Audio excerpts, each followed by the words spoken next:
2 వచనాల్ని మనం కలిపి చదువుదామండి. కొరింథీయులకు రాసిన మొదటి పత్రిక 11వ అధ్యాయము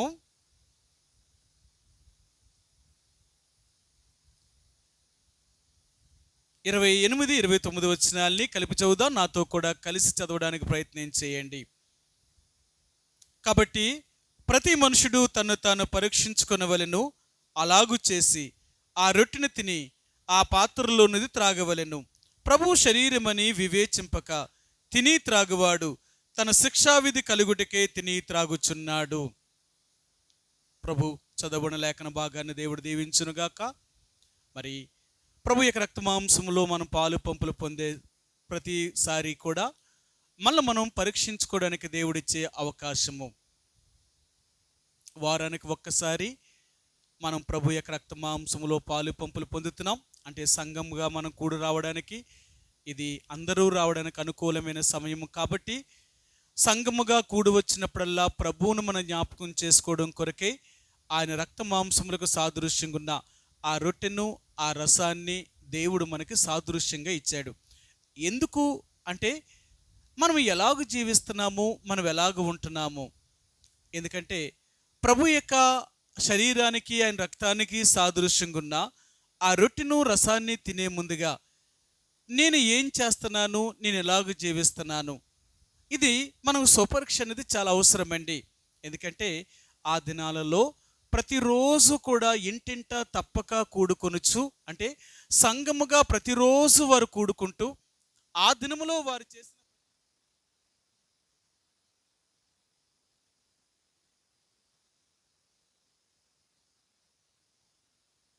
వారు ముగించేవారుగా ఉంటున్నారు. కాబట్టి ఈ ఉదయకాల సమయం, మధ్యాహ్నకాల సమయంలో నీవు నేను కూడా ప్రభు యొక్క రక్త మాంసములకు సాదృశ్యంగా ఉన్న ఆ రొట్టెలో, రసములో మనం పాలు పంపులు పొందే ముందుగా వారానికి ఒక్కసారైనా ప్రభు యొక్క శరీరానికి, ఆయన రక్తానికి సాదృశ్యంగా ఉన్న ఆ రొట్టెను, ఆ రసాన్ని తిని త్రాగే ముందు మనల్ని మనం పరిశీలన చేసుకోవాల్సిన వారు ఉంటున్నాం. ఎందుకంటే వారములో 7 రోజుల్లో 6 రోజులు లోకంలో గడుపుతున్నాం. ఒక్కరోజు మనం దేవుడి సన్నిధికి వస్తున్నాం. ఈ ఒక్క రోజులో మన జీవితాన్ని మనం ఎంత ఆత్మీయంగా సిద్ధపరచుకోగలుగుతాం, ఎలా చేయగలుగుతాం మీ అందరికీ తెలుసు కదా. ఈ రోజుల్లో మరి చాలాసార్లు చెప్తూ ఉంటాం అన్నమాట. ఏంటంటే ఇప్పుడంతా బట్టలు ఉతకడానికి వాషింగ్ మిషన్లు వచ్చాయి కదా. వాషింగ్ మిషన్ ఎవరికి ఉపయోగపడుతుంది అంటే ఏ రోజు బట్ట ఆ రోజు ఉతుక్కోవడానికి మాత్రం ఉపయోగపడుతుంది. వాషింగ్ మిషన్ ఎలా ఉంటుందో తెలుసా? ఈ రోజు వేసుకున్న బట్టలు రేపు ఉతకడానికి అయితే పనిచేస్తుంది. కానీ వారం రోజులు వేసుకున్న బట్టలు మిషన్లు వేసామనుకో వదులుతుందా? అది బట్టలు ఉతికే మిషనే కదా. అర్థమైందా? మురుకు మాత్రం వదులుతుంది కానీ మరకలు మాత్రం వదలబట్ట. నిజమండి. మన జీవితంలో కూడా ఏ రోజు చేసిన పాపాన్ని ఆ రోజు ఉతుక్కుంటే, ఏ రోజు చేసిన పాపాన్ని ఆ రోజు ఒప్పుకుంటే అది చాలా తేలికైపోతుంది. లేదు వారానికి ఒక్కసారి మనం ఉతుక్కోవాలనుకున్నాం అనుకోండి, మన పాపాలు త్వరగా పోవన్నమాట. అందుకని నేటి దినాల్లో చాలా మంది పాపంలోనే ఎందుకు అలా ఉండిపోతున్నారు? ఒప్పుకుంటారు. వీళ్ళు దేవుడి దగ్గరకు వచ్చినప్పుడు, దేవుని వాక్యాన్ని విన్నప్పుడు వెంటనే వీరు నొచ్చుకుంటారు. అవును, నేను ఇలాగే జీవిస్తున్నాను, నేను ఇలాగే ఉన్నాను, నేను తప్పే చేస్తున్నాను అని ఒప్పుకుంటారు. కానీ విడిచిపెట్టలేదు. చేసిన పాపాన్నే చేసుకుంటూ వెళ్ళిపోతున్నారు, చేసిన పాపాన్నే చేసుకుంటూ వెళ్ళిపోతున్నారు. మరి వీళ్ళు ఒప్పుకుంటున్నారు కానీ ఎందుకు విడిచిపెట్టలేకపోతున్నారు అంటే వీళ్ళకి ఆ బలము లేదు, ఆత్మ సంబంధమైన బలము లేదు. ఆత్మ సంబంధమైన బలం ఉందనుకోండి, వారు లేచి చక్కగా నడవగలుగుతారనమాట. లేకపోతే వీరు లేచి చక్కగా నడవలేరు, అంటే ఆత్మీయంగా జీవించలేరు. ఆత్మీయంగా జీవించాలి అంటే నువ్వు దేవుడిలో ఎంత వాక్యాన్ని, దేవుడి యొక్క సన్నిధిని ఎంత అనుభవిస్తూ ఉంటావో అప్పుడే పాపము నుండి నువ్వు అంత దూరం అవుతూ ఉంటావు. దేవుని సన్నిధిని నువ్వు అనుభవించలేనప్పుడు నువ్వు పాపము నుండి పూర్తిగా విడుదల పొందలేవు. అందుకని నువ్వు ఎలా ఉంటావు అంటే ఒప్పుకుంటావు కానీ దాన్ని విడిచిపెట్టలేవు. ఒకవేళ విడిచిపెట్టాలని కోరిక నీకు కలుగుతున్నా అవి నిన్ను వదలలేకపోతున్నాయి. బైబిల్ గ్రంథంలో ఒక మాట చూపిస్తాను మీకు.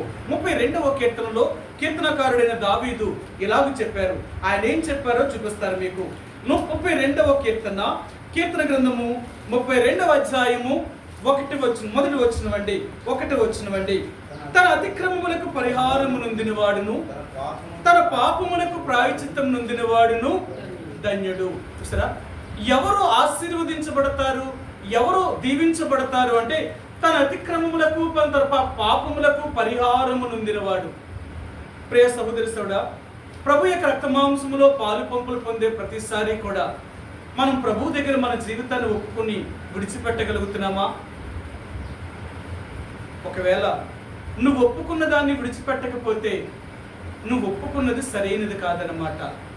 ఒకవేళ నువ్వు ఒప్పుకొని విడిచిపెట్టకుండా ఉంటే నువ్వు ఆత్మీయంగా బలహీనుడు గనుక నువ్వు ఎన్నిసార్లైనా అదే పాపంలో పడుతున్నావు. ఎందుకంటే చిన్నపిల్లలను చూడండి, లేచి అప్పుడప్పుడే నడక నడుస్తున్న వారిని ఎన్నిసార్లు నువ్వు శుభ్రం చేసినా పడతానే ఉంటారు. వాళ్ళు నడక నేర్చుకున్న వారు రోజుకి 2-3 సార్లు స్నానం చేయిస్తూ ఉంటాం పిల్లలకి. ఎందుకంటే చేసినప్పుడల్లా బట్టలు వేస్తాం, వెళ్ళి పడిపోతూ ఉంటారు, చేసినప్పుడు పడిపోతారు, మళ్ళీ తీసుకొస్తాం. ఎన్ని పొద్దుడు స్నానం చేయించాను, ఇక్కడ ఎన్నిసార్లు చేయిస్తాను, మళ్ళీ సాయంకాలం వరకు నేను స్నానం చేయించిన బట్టలు కూడా ఎప్పుడంటే ఎలా ఉంటాడు ఇక.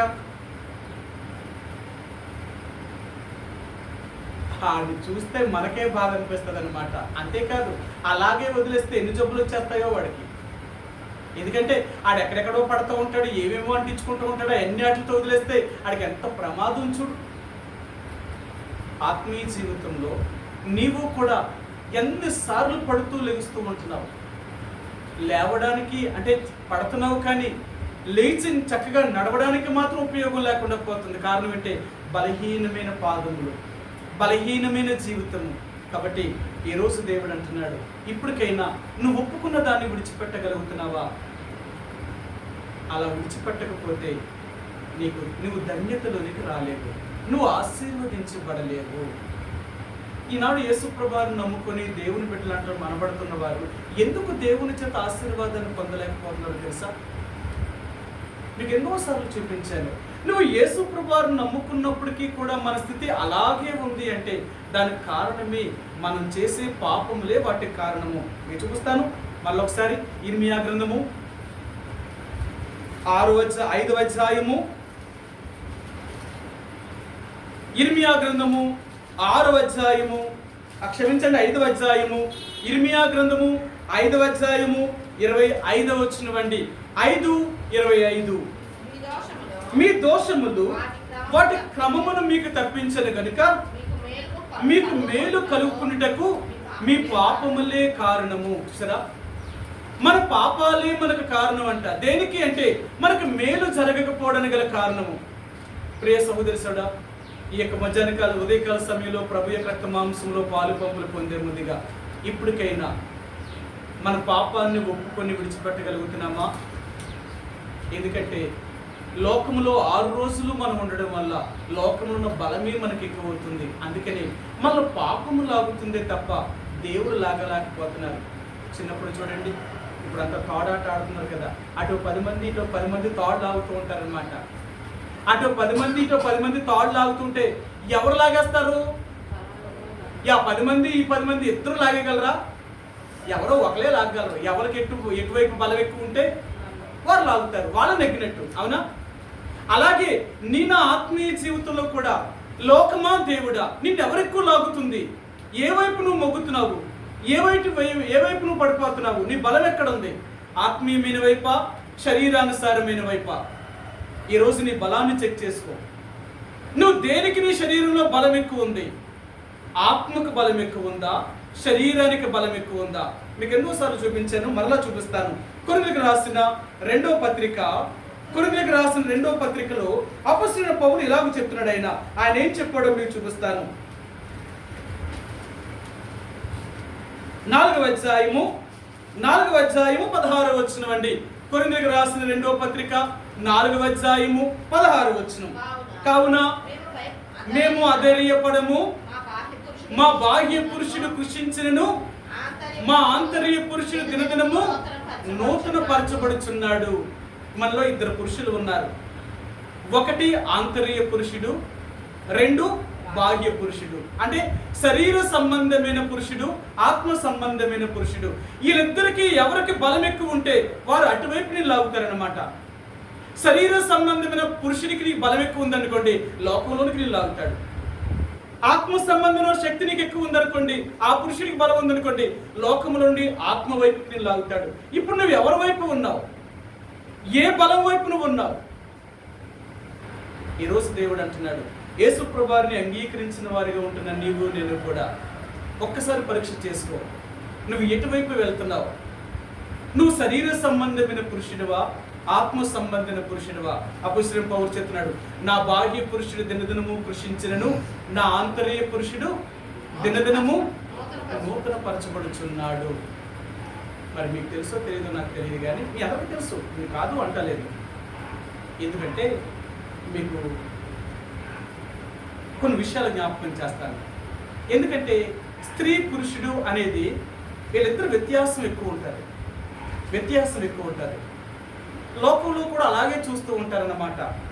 ఎందుకంటే స్త్రీ అనే ఆమె తన శరీర సంబంధమైన కోరికలను ఆపుకోవాలి అనుకుంటే, చంపుకోవాలి అనుకుంటే, తినే ఆహారములో కొన్ని వాటిని చంపుకుంటారనమాట. కొంతమంది ఆడపిల్లకి ఏం చేస్తారు తెలుసా? కొంతమంది ఉల్లిపాయ పెట్టరు, కారం పెట్టరు, ఎక్కువ పెట్టరు అనమాట. పెడతారు కానీ ఎంత పెడతారు? చాలా తక్కువ పెడతారు.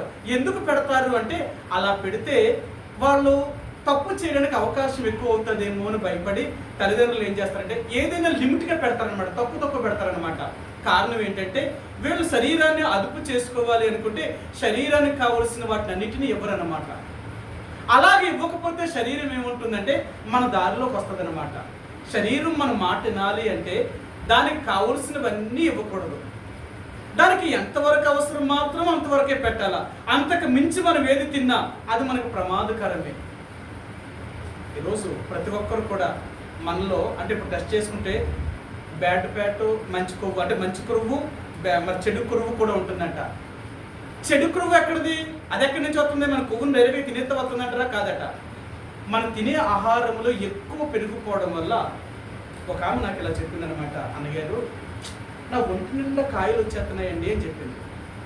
కొంతమంది శరీరం మీద కాయలు ఉంటాయి అనమాట, అంటే కనిపించు, కొంతమందికి శరీరంలోనే ఉంటాయి, కొంతమంది బయటికి కనపడతాయి. సరే ఏంటని అడిగారు. నేను అన్నాను, పెద్ద వాటికి మీరేం భయపడవలసిన అక్కర్లేదు.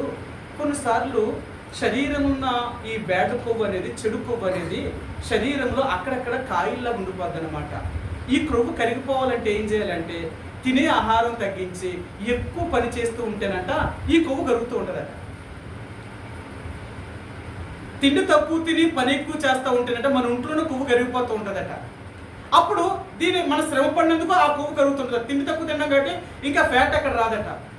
లేదు మనం తిండి ఎక్కువ తినేసి పని తక్కువ చేస్తూ ఉంటే ఇప్పుడు తినదానికల్లా ఏమైపోతుందట, మన ఒంట్లో కొవ్వు పెరిగిపోతుందట. ఈ కొవ్వు మరి ఏం చేస్తూ ఉంటుంది?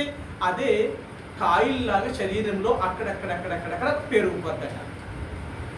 దానివల్ల ఏమీ ప్రమాదం ఉండదు, కానీ మనకు చూడడానికి లేక మనం తడుముకున్నప్పుడు మన శరీరం మీద చేసినప్పుడు అవి కాయిల్లా కనపడుతూ ఉంటాయి అన్నమాట. ఎందుకు అలాగయ్యిందంటే మన శరీరంలో పని తక్కువైంది, తీసుకున్న ఆహారం ఎక్కువ అవుతుందన్నమాట. అందుకనే వాళ్ళు ఏం చేస్తూ ఉంటారంటే ఆహారాన్ని తగ్గించి పని ఎక్కువ చేయడానికి ప్రయత్నం చేయాలా. అప్పుడు డాక్టర్లు ఏం చెప్తారంటే, అమ్మ నువ్వు పలానా వాటిని తినకూడదు, అంతేకా తిన్నా ఇంత మాత్రమే తినాలా, నీ పని ఎక్కువ చేసుకో, ఇలా చేస్తూ ఉంటే అది కరిగిపోతూ ఉంటుంది అని కొన్ని మందులు కూడా రాసిస్తారు. ఏంటంటే నీలో ఉన్న ఆ పురుగు కరగడానికి కొన్ని మందులు కూడా రాసేదానికి ప్రయత్నం చేస్తూ ఉంటారు. అలాగే మన బాహ్య పురుషుడు కృషించాలి. మన బాహ్య పురుషుడు కృషించితేనే కానీ మన ఆంతర్య పురుషుడు దినదినము అభివృద్ధిలోనికి రాడు, బలం పొందలేడు. మన బాహ్య పురుషుడికి ఆహారం ఎక్కువ పెట్టి దాని చెప్పినట్లుగా మనం నడుచుకుంటే మన ఆంతర్య పురుషుడు దినదినము కృషించుకుపోతూ ఉంటాడు అనమాట. అప్పుడు ఏమవుతుంది తెలుసా? మనం ఆత్మీయంగా జీవించవలసిన దానికి బదులుగా శరీరానుసారులుగా జీవిస్తూ ఉంటాం అనమాట. అందుకని శరీరానుసారమైన మనసు ఎప్పుడు కూడా మృతమైనది. అందుకని శరీర సంబంధమైన మనసు ఎప్పుడు కూడా శరీర సంబంధమైన వాటి మీదే ఆధారపడుతూ ఉంటుంది అనమాట. అంటే లోక సంబంధమైన వాటి మీద ఆధారపడుతూ ఉంటాం. మన ఆధారం ఏంటి అంటే ఈ లోకంలో మనకు కనిపించేవే మనకు ఆధారంగా ఉండిపోతాయి. ఆత్మ సంబంధమైన వ్యక్తికి అయితే ఆత్మ సంబంధమైన వ్యక్తికి ఆత్మీయమైనవి ఆధారం అవుతాయి. మీ అందరికీ చాలాసార్లు చెప్తూ వచ్చాను ఏంటంటే మనకు ఆధారమైన వాడు, ఇశ్రాయేలీలకు ఆధారమైన వాడు ఒక నరుడు కాదట. యేసు ప్రభువారిని అంగీకరించిన, దేవుని నమ్ముకున్న ప్రతి బిడ్డకు కూడా ఆధారము ఎవరు అంటే ఈ లోకంలో ఉన్నవి కాదు, మన ఆధారము దేవుడు. ఆధారం దేవుడు. అందుకు మీకు ఉదాహరణ కూడా చెప్తాను. గొలియాతుని చంపడానికి యుద్ధానికి వెళ్ళవలసి వచ్చింది. యుద్ధానికి వెళ్ళవలసి వచ్చినప్పుడు ఎవరూ ముందుకు రాలేదు చంపడానికి. దావీదే ముందుకొచ్చాడు, బాలుడే ముందుకొచ్చాడు. వచ్చినప్పుడు అతనికి సౌలు యొక్క వస్త్రాలను తొడిగారు. రాగి యొక్క శిరస్త్రానము, బల్లెము, ఈటె, డాలు ఇవన్నీ అతనికి తొడిగి ఇప్పుడు యుద్ధానికి వెళ్ళు అన్నారు కదా. అప్పుడు దావీదు ఇవన్నీ తొడుక్కున్న తర్వాత యుద్ధానికి వెళ్ళగలిగాడా? అవన్నీ అతనికి వాడికి లేవట. ఎప్పుడు వాటిని ఉపయోగించలేదు. వాటితో ఎప్పుడు కూడా ధరించి యుద్ధానికి వెళ్ళలేదు. ఇప్పుడు యుద్ధం చేశాడా? యుద్ధం చేసిన అలవాటు కూడా ఈయనకి లేదు. యుద్ధానికి ఎప్పుడూ పోలేదు. అలాంటి ఎప్పుడూ తొడుక్కోలేదు. ఇలాంటి వాడితో యుద్ధానికి వెళ్ళమంటే యుద్ధం ఎలా చేస్తాడు ఈయన? యుద్ధం చేయలేడు. అందుకన్నాడు ఇవి నాకు వాడికి లేదు, ఇవి నాకు అలవాటు లేదండి అన్నారు. మరి వాళ్ళు అడిగారు, మరి యుద్ధానికి వెళ్ళాలనుకున్నావు, అంత బలమైన గొలియాతుని చంపాలి అంటే, అంత యుద్ధశూరుని చంపాలి అంటే యుద్ధ నేర్పృతనం కలిగి ఉండాలరా. నీకేమీ లేకుండా వాడిని ఎలా చంపేస్తావు? ఎలాగ వెళ్ళాలనుకుంటున్నావు నువ్వు యుద్ధానికి అని అడిగారు. అప్పుడు ఆయన ఏమన్నాడు? నాకు ఒక వాడుక ఉంది, నేను ఎలాగ యుద్ధానికి వెళ్తానంటే నా కర్ర, నా ఒడిసెల తాడు, రాళ్ళుంటే చాలు అన్నాడు. ఏంటి? యుద్ధానికి వెళ్ళడానికి నీ తాడు, రాయ, కర్ర ఉంటే చాలా? ఒరే వీటితో యుద్ధం ఎలా చేయగలవరా? అసలు యుద్ధం నైపుణ్యత ఇదా? అప్పుడు అన్నాడు, యుద్ధం చేసేది నేనైతే కదా, నాకు ఇవన్నీ అవసరం. మీరు వేసిన డాలు, ఈటె, ఖడ్గము ఇవన్నీ నాకు అవసరం. యుద్ధం నేను కాదు కదా చేసేది, యుద్ధం చేసేది దేవుడు.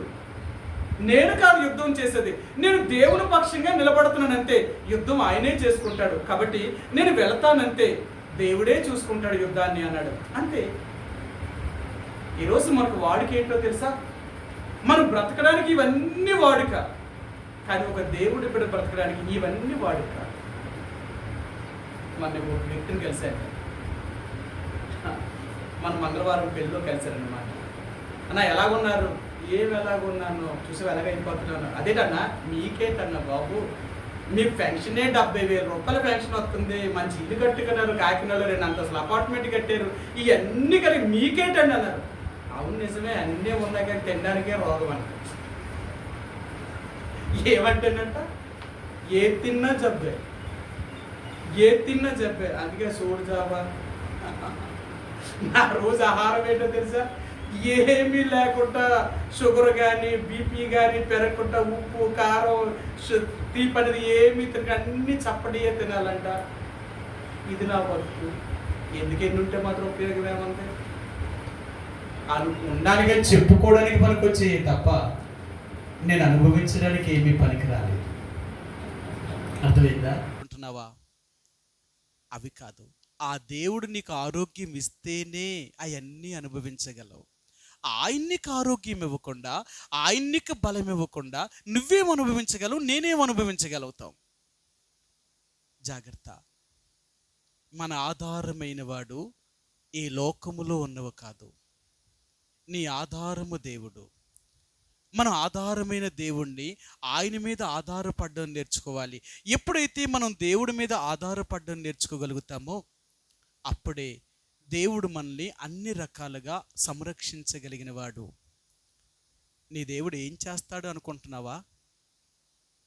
ఆయన ఏమి అనుకోకు. నీకు ఇవ్వలేడు, నిన్ను పోషించలేడు, నీకు పెట్టలేనివాడు అని ఎప్పుడు అనుకోకు.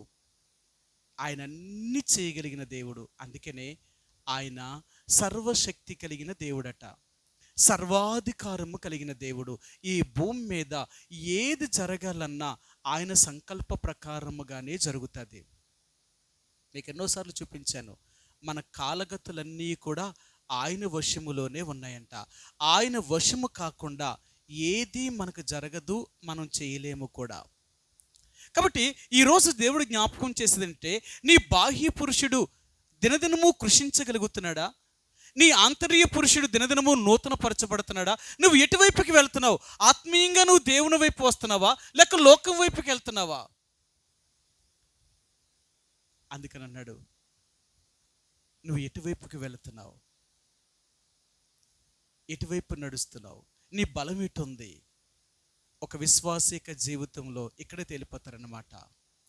వీళ్ళ ఆత్మానుసారులా, వీరి శరీరానుసారులా, వీళ్ళ బాహ్య సంబంధమైన పురుషుడికి బలం ఎక్కువ ఉందా, ఆత్మ సంబంధమైన అంతరంగమైన పురుషుడికి బలం ఎక్కువ ఉందంటే వారు చేసే క్రియలను బట్టి చెప్పేయచ్చు అనమాట. వీళ్ళెవరు అనేది ఏదో పెద్ద విషయాలు ఏమి చూడకూడదు. వాళ్ళు ఆత్మీయులు కాదా అనేది ఎలా తెలుస్తుంది అంటే వీళ్ళు దేవునికి ఎంత ప్రాముఖ్యత ఇస్తున్నారు, దేవుని వాక్యాన్ని, దేవుని అనుసరించడంలో ఎంతవరకు జీవించగలుగుతున్నారు.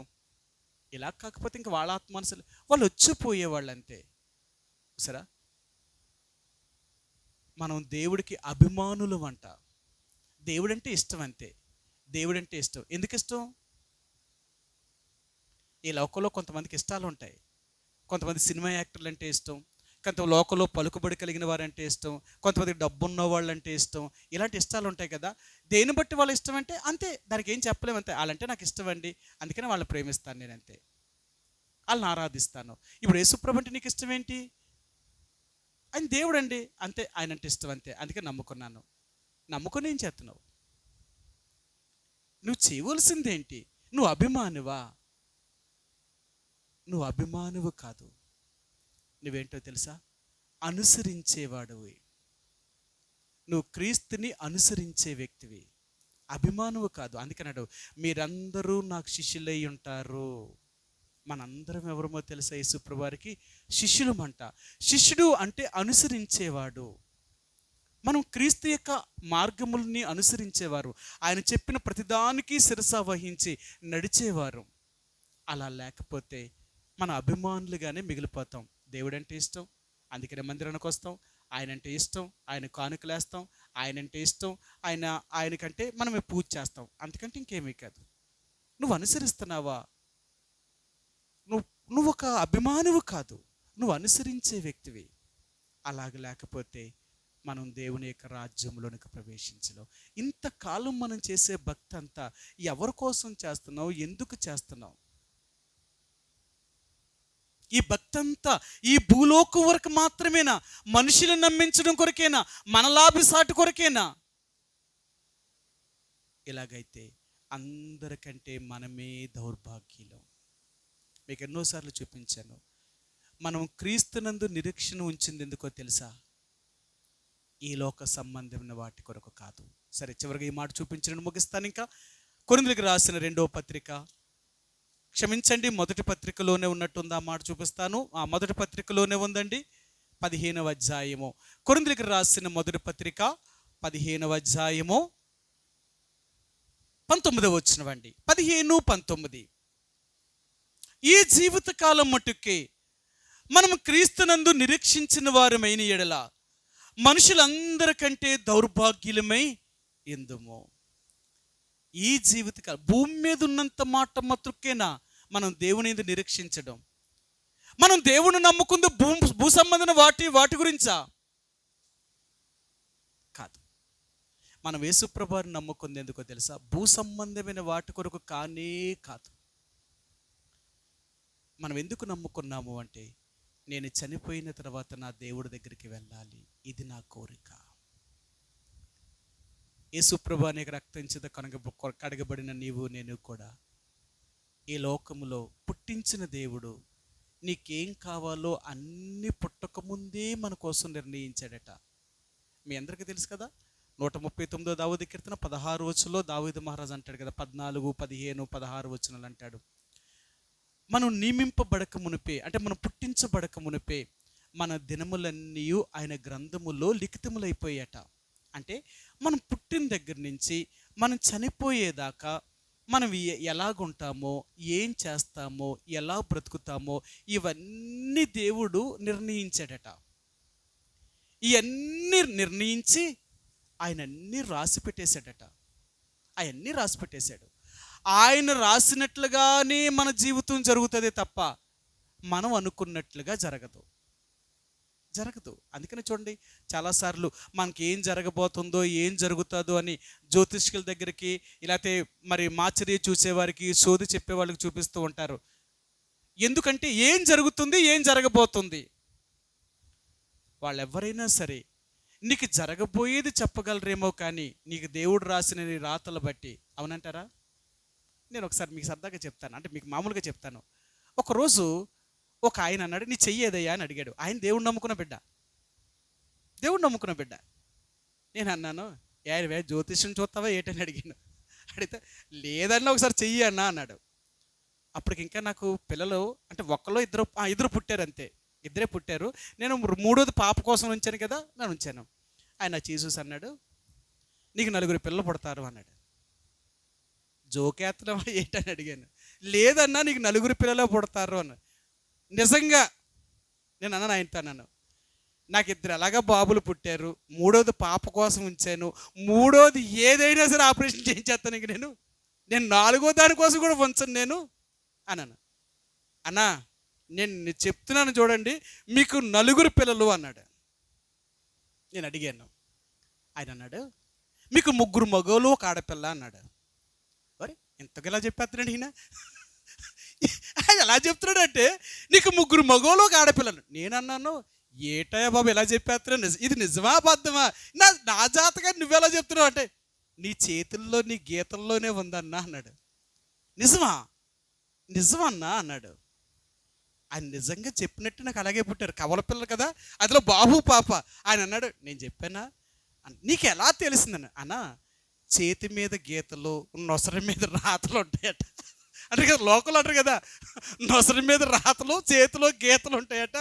దేవుడు నీకు ఏం జరగబోతుందో అవన్నీ రాసేసాడు. అవునంటారా కాదంటారా? నిజమండి. కొంతమంది చూడగానే చెప్పేస్తారు, నీ నొసట మీద నీ ముఖాన్ని నీ దాన్ని బట్టి చూసి చెప్పేస్తారనమాట. ఎలా చెప్తున్నారు మీకంటే అది అంతేనండి, అది ఎవరికి తెలియదు, మాకు మాత్రమే తెలుసు అంటారు, అంతే. ఇది నిజం. అది అంటే మన రాత ఎప్పుడు రాసేటట? మరి ఇప్పుడు మనమేమనుకుంటున్నాం, నేను ఇలాగున్నానంటే అది ఎవరి వల్ల? నా వల్ల అండి. నేను ఎంత కష్టపడ్డానో తెలుసా, నేను ఎంత శ్రమ పడ్డానో తెలుసా, ఈ స్థాయికి రావడానికి నేను ఎంత బాధపడితే ఈ స్థాయికి వచ్చాను. అవునా? నువ్వు వచ్చావా? ఈ స్థాయికి తీసుకొచ్చిన వాళ్ళు ఎవరో తెలుసా? ఆయన. అందుకని అపోస్తలుడైన పౌలు అంటాడు ఒక మాట. ఆయన ఏమన్నాడు తెలుసా? సరే మీకు ఏ మాట కూడా చూపిస్తాను. గలతీయులకు రాసిన పత్రిక, క్షమించండి, ఇక్కడే చూపిస్తాను మీకు. ఆయన ఏమంటాడంటే, ఇక్కడే ఉందండి, ఇక్కడే ఉంది.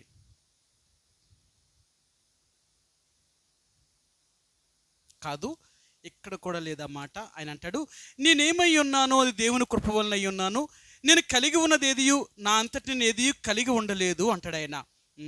క్షమించండి, 15వ అధ్యాయం ఇక్కడే ఉంది. మొదటి కొరింథీయులకు రాసిన పత్రిక 15వ అధ్యాయము 10-11 వచనాలండి. ఆయనను నేనేమై ఉన్నానో అది దేవుని కృప వలనే అయ్యున్నాను, మరియు నాకు అనుగ్రహింపబడిన ఆయన కృప నిష్ఫలము కానేరదు కానీ వారందరికంటే నేను ఎక్కువగా ప్రయాసపడినది నేను కాను, నాకు తోడయ్యున్న దేవుని కృపయే. 11 వచనమండి. నేనైనానేమి వారైనానేమి అలాగునే మేము ప్రకటించుచున్నాము, అలాగునే విశ్వసించుచున్నాము. చూసారా, ఆయన అంటున్నాడు, నేనేమై ఉన్నానో మనం చెప్తామా? నేను ఈ స్థాయికి రావడానికి, నేను ఈ స్థితిలో ఉండడానికి, ఈ రోజు నేను ఇలాగ స్థాయికి, ఈ స్థితిలో లేకపోతే ఈ పరిస్థితిలో ఉండడానికి నేను దానికి కారణం నువ్వా? నువ్వు అనుకుంటే జరిగిందా? నువ్వు అనుకుని వచ్చావా? ఇవన్నీ నీ వల్లే జరిగాయి అంటావా? ఒకవేళ ఇవన్నీ నీ వల్లే జరిగాయి అంటే దేవుడు ఒక మాట అంటాడట. ఏమంటాడు తెలుసా? మీ అందరికీ తెలుసు కదా, లూకాసు వార్త 12వ అధ్యాయంలో అతనికి విస్తారమైన ఆస్తి పండిందంట ఒక ధనవంతుడికి. ఆ విస్తారమైన ఆ పంటను దాయడం కొరకే కొట్లను కట్టించాడు. ఎన్నో విస్తారమైన కొట్లను కట్టించి ఆ పండిన పంట అంతటిని ఇంట్లో తీసుకొచ్చి గాదుల్లో వేసి దాన్ని భద్రం చేసి ఆయన అనుకున్నాడట, తనలో తను అనుకున్నాడట, ఎవరికీ చెప్పలేదట. ఆయన ఏమన్నాడు, నా ప్రాణమా తిను, త్రాగు, సుఖించు, అనేక సంవత్సరములకు సరిపడిన విస్తారమైన ఆస్తిని నేను నీకు సమకూర్చాను అని తనలో తను అనుకున్నట. ఎవరికైనా చెప్పాడా? ఆ రాత్రి దేవుడు ఏమన్నాడట? వెర్రివాడా, ఈ రాత్రే నీ ప్రాణాన్ని నేను అడుగుతున్నాను, నువ్వు సిద్ధపరిచినవన్నీ ఎవను వగుతాయి. రెండో మాట, నెబుకద్నెజర్ రాజు, గత వారం మీకు చెప్పాను, అంతకుముందు వారం, అతడు తన్ను తాను గర్వించాడు, అతిశయించాడు. ఎప్పుడైతే తన్ను తాను గర్వించి అతిశయించాడో దేవుడు ఆ రాజుకి ఒక కళ చూపించాడు. ఆ కళ చూపించి కళను మర్చిపోయేలాగా కూడా దేవుడు చేశాడు. ఆ మహారాజు కళ ఎప్పుడైతే మర్చిపోయాడో, కళత చెందినవాడే, కళను కళ భావాన్ని చెప్పమని జ్యోతిష్కులను అందరిని అడిగినప్పుడు ఎవరూ చెప్పలేనప్పుడు మనోవిచారము చెందినవాడే, ఆహారము తినకుండా నిద్ర పట్టకుండా ఒక పిచ్చివాడిగా మారిపోయినప్పుడు దానియేలుని పిలిపించారు. చెప్పాడు, రాజా, ఇంతటి విస్తారమైన ఆస్తిని దేవుడు నీకు ఇచ్చాడు అంటే ఇదంతా నీ వల్ల కలిగిందా? రాజా, తప్పు. 127 దేశాలని వశం చేశాడు దేవుడు. నువ్వనుకున్నావు ఇవన్నీ నేను జయిస్తే నాకొచ్చాయని నువ్వనుకుంటున్నావు, కానీ ఇవన్నిటినీ దేవుడు నీ చేతికి ఇవ్వాలని దేవుడు ముందే నిర్ణయించాడు. అవునా? మీరు ఇర్మియా గ్రంథంలో చదివితే నెబుకద్నెజర్ ఇంకా దేశాలను జయించక ముందే అతని గురించి ముందే ప్రవచించాడు ఇర్మియా. అవునా? మీకు చూపిస్తాను ఆ మాటను, ముందే ప్రవచించాడా లేదని చూపిస్తాను మీకు. ఈ మాట చూపిస్తాను నేను మీకు. ఇర్మియా గ్రంథము, దేవుడు ఇర్మియా ఈ యొక్క నెబుకద్నెజర్ రాజు గురించి ఆయన ఏం చెప్పాడు అంటే, నేను నెబుకద్నెజర్ అనే ఈ రాజుని నేను ఏర్పరచుకున్నాను, ఇతని చేతి కిందకి అన్నిటినీ తీసుకొస్తాను అన్నాడు ఆయన. 27వ అధ్యాయం ఇర్మియా గ్రంథము 5-6 వచనాలండి. 27:5-6 వచనాలు. అధిక బలము చేతను, చాచిన బాహువు చేతను భూమిని, భూమి మీద ఉన్న నరులను, జంతువులను నేనే సృజించి ఎవరికి ఇచ్చుట న్యాయమని నాకు తోచునో వానికే ఇచ్చుచున్నాను. ఇప్పుడైతే దేశములన్నిటినీ నా దాసుడకు బబులోను రాజైన నెబుకద్నెజరు వశము చేయుచున్నాను. అతను సేవించుడికి భూజంతువులను కూడా అతని వశము ఎవరిచ్చారట? ఇవన్నీ దేవుడే ఇచ్చాడట. కానీ ఈయన ఒప్పుకుంటాడా? ఈడు దేవుణ్ణి ఎరగనివాడు. ఈడు దేవుణ్ణి ఎరగనే బబులోను రాజు నెబుకద్నెజర్కి నేనే అతనికి అన్నీ ఇచ్చాను అంటే ఈ రాజు ఏమంటాడు? ఆ దేవుడెవడో నాకు తెలియనప్పుడు నాకు ఆయన ఇచ్చాడని నేను అలా ఒప్పుకుంటాను, కానీ దేవుడే ఇచ్చాడట. ఇచ్చిన తర్వాత ఈయనేమనుకున్నాడు? నా బలము, నా అధికారము, నాకున్న దన్నును బట్టి అన్నీ సంపాదించాను అన్నాడు. అప్పుడు చెప్పాడట దేవుడు, ఇవన్నీ నేను నీ చేతికిస్తే నీ జ్ఞానము, నీ బలము, నీ శక్తి అని అనుకున్నావు కదా, సరే అయితే ఇప్పుడు చెప్పాడు. ఆ కలిచి కలలో తన భావాన్ని దానియేలుతో చెప్పించాడు. అప్పుడు అన్నాడు కదా, నెబుకద్నెజర్ అనే మహారాజుకి 7 సంవత్సరములు పశువు వలె గడ్డి తినవలసి వచ్చింది. ఎంతటి గొప్ప రాజు! 127 దేశాలకు మహాచక్రవర్తి అయిన రాజుని 7 సంవత్సరములు అడవి గాడిదల మధ్య పడుకునేలాగా చేశాడు, అడవి జంతువుల మధ్య ఉండేలాగా చేశాడు. అతని వెంట్రుకలు పక్షి వెంట్రుకల్లాగా, అతని గోర్లు పక్షి గోర్రులాగా అయిపోయి 7 సంవత్సరాలు మానవ బుద్ధే పోయి ఒక పశువు వలె గడ్డి మేసేలాగా దేవుడు చేశాడు. ఈ 7 సంవత్సరాలు గడిచిన తర్వాత నెబుకద్నెజర్ అనే రాజుకి దేవుడు మరలా మానవ బుద్ధిని అనుగ్రహించాడట. మరలా ఇచ్చినవాడు ఇచ్చాడట. ఇవ్వగానే నెబుకద్నెజర్కి అర్థమైపోయింది, ప్రభువా, నేనెంత మూర్ఖుడిగా ప్రవర్తించాను, నేనెంత తప్పు చేశాను, ఇవన్నీ నీ చేతిలో ఉన్నాయని నేను మర్చిపోయి నా ఇష్టానుసారంగా నేను ప్రవర్తించాను. నువ్వు ఎవరికి ఇవ్వాలో వాళ్ళకి ఇస్తావు, ఎవరి నుంచి తీసేసుకోవాలో వాళ్ళ దగ్గర నుంచి నువ్వు తీసేస్తావు. ఇప్పుడు నాకు అర్థమైంది, అయ్యా నువ్వు చిరంజీవి యగుగాక అని అంటాడు ఆయన. నువ్వు ఎల్లప్పుడూ స్తుతించబడి జీవించుచున్న దేవుడివి అంటాడు ఆయన. అతని తర్వాత అతని కుమారుడైన బెల్తెషాజరు కూడా రాజయ్యాడు. నెబుకద్నెజర్ కుమారుడైన బెల్తెషాజరు రాజైన తర్వాత ఇతడు కూడా తన తండ్రి కాలంలో ఉన్న వాటిని అన్నిటినీ దేవుడు అతనికి చూపించి అతని విషయాలన్నీ తెలుసుకున్నప్పటికీ ఇతడు కూడా బుద్ధిహీనంగా ప్రవర్తిస్తే ఈ రాజు కూడా దేవుడు ఏం చేశాడు తెలుసా? ఒక మానవ హస్తముతో గోడ మీద ఒక మాట రాయించాడు. మినీ టేకిల్ ఓ ఫార్సిన్ అనే మాట రాయించాడు. రాజా, నిన్ను నీవు అతిశయించి దేవుని యొక్క మందిరములో వాడబడిన బంగారు పాత్రలో నువ్వు ద్రాక్షారసం పోసుకొని తాగుతావా? నువ్వు మానవుడివై ఉండి దేవునితో సమానమైన వాడిగా చేసుకోవాలనుకుంటావా? కాబట్టి నీ రాజ్యమును నీ చేతుల నుంచి దేవుడు తీసివేసి ఈరోజే దేవుడు నీ ప్రాణాన్ని తీసేయబోతున్నాడు. నువ్వు చచ్చిపోతావు. నీ ప్రజలే నిన్ను చంపేస్తారు. ఎవరో కాదు, నీ ప్రజలే నిన్ను చంపేస్తారంతే. నిజంగా అలా చేశారంతే. ఎందుకో తెలుసా? నేను అన్నాడు. మర్చిపోకు. ఈరోజు నువ్వైనా నేనైనా ఈ స్థితిలో ఉన్నాము అంటే, ఇలాంటి పరిస్థితుల్లోకి వచ్చాము అంటే అంతా ఆయన చెప్తున్న దాన్ని బట్టి జరుగుతుంది.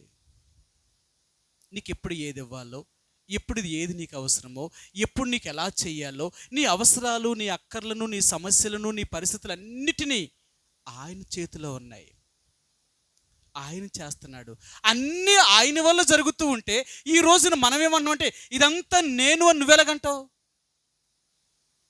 నీ వల్ల జరిగిందని అలా చెప్తావు నువ్వు.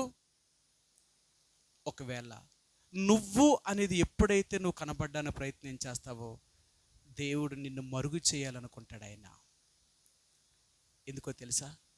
నన్ను కాకుండా నువ్వు బయటికి రావాలి అనుకుంటే నువ్వు బ్రతకవు. నువ్వు బ్రతకాలి అంటే నువ్వు మరుగై ఉండాలి, నేను బయట కనపడాలి.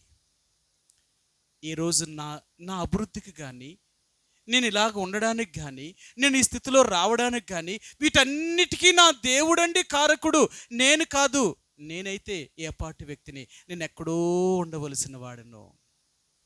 ఈ స్థితిలోకి నేను వస్తానని నేను ఎప్పుడూ అనుకోలేదు. ఈ స్థితికి తీసుకొచ్చిన వాడే దేవుడు. దావీదు అంటాడు, నాతాను ప్రవక్త వచ్చినప్పుడు నాతాను ప్రవక్తతో చెప్తాడు, అయ్యా, ఇశ్రాయేలు మీద రాజుగా అవ్వడానికి నేనే పాటివాడను, నా కుటుంబము ఏ పాటిది. మేము ఒక రాజు అయ్యే అర్హత మాకుందంటావా? లేదే. ఇంతటి స్థితిలోనికి మమ్మల్ని తీసుకొచ్చిన వాడు ఆ దేవుడు. ఆయన వల్ల మనం ఈ స్థితిలోకి వచ్చాం, మన వల్ల మనం కాదు. అందుకని ఈరోజు దేవుని యొక్క బిడ్డలుగా ఆత్మీయంగా నువ్వు దేవుని వైపు వెళ్ళడానికి గల కారణమా? బాహ్య పురుషుడైన శరీర సంబంధమైన వ్యక్తిగా ప్రవర్తిస్తున్నావా? దేన్ని చూసుకొని ప్రవర్తించాలనుకుంటున్నావు? ఈరోజు నీకున్నదేంటి? దేవుడు అంటాడు, నీకెంత ఉన్నా నన్ను బట్టు మాత్రమే నేను నీకు ఇచ్చాను. లేదు అన్నవా, నీ దగ్గర నుంచి నేను తీసివేయడం మొదలు పెడితే ఇంకేమీ మిగలదు నీ దగ్గర. నేను తీయడం మొదలు పెట్టానా, నీ దగ్గర ఇంకేమీ మిగలదు. కాబట్టి మర్చిపోకు. మన బాహ్య పురుషుడు కృషించిన మన ఆంతర్య పురుషుడు దినదినము బలపరచబడాలి. మనం ఆత్మీయంగా దేవుని వైపే ఉండాలి తప్ప శరీర సంబంధంగా లోకం వైపుకి వెళ్ళొద్దు. లోకం ఎప్పుడూ కూడా నిన్ను అతిశయించాలని, గర్వముగా ఉండాలని ప్రయత్నం చేసేది. అందుకనే శరీరములో ఉన్నది మూడో లక్షణం ఏంటంటే జీవపు డంబము. ఈ జీవపు డంబం ఎప్పుడు కలుగుతుందో తెలుసా? నేను, నా అనేది ఎప్పుడు అవుతుందో తెలుసా? నీకు కలిగిన దాన్ని బట్టి. అందుకన్నాడు, ఇది కూడా ఒక పాపమే. నిన్ను నువ్వు అతిశయించడం కూడా ఒక పాపమే. మనం అతిశయించడానికి ఏమీ లేదు. మనం ఈ స్థితికి కారకుడే దేవుడు.